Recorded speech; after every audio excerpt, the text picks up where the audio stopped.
Mr. President, it is February 15. By law, the President is required to submit a budget to Congress by the first Monday of this month. That was over a week ago. Now, this being a new administration, we expect them to be a few weeks late, as has typically happened in recent times.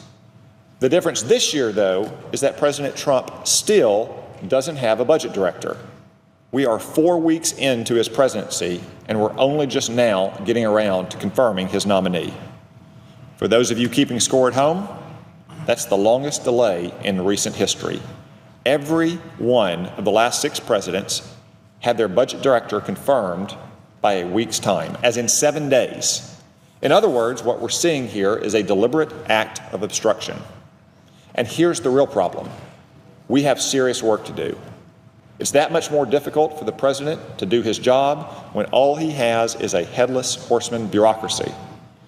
Senate Democrats might consider this payback. They might consider it their chance to audition for the 2020 presidential primary, but the American people are the ones paying the price for this obstruction.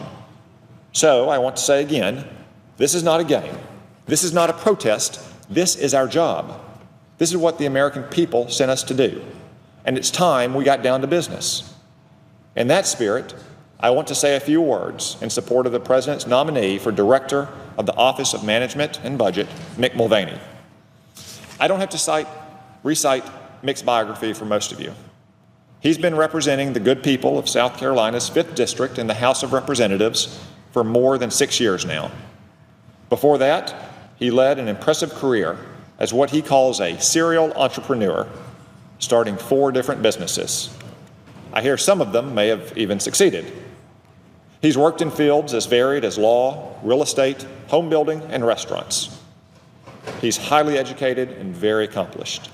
And I'd like to point out, he's a friend of mine, a trusted confidant, someone whose advice and counsel I've often sought. So I can say with confidence, he'll serve President Trump and the American people with dedication and distinction.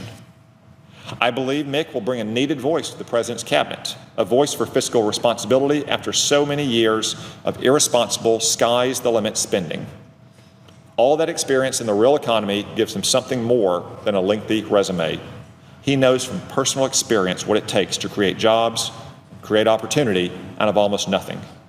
He knows the self-discipline it takes, the hard work, the perseverance. He knows what Americans have to go through every day just to earn an honest dollar. And that's why he's been so protective of every taxpayer dollar ever put in his care. That's the kind of man we need as our next OMB director.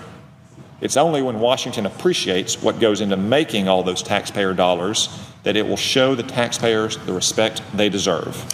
And so I want to express my strong support for the next director of the Office of Management and Budget, my friend, Mick Mulvaney.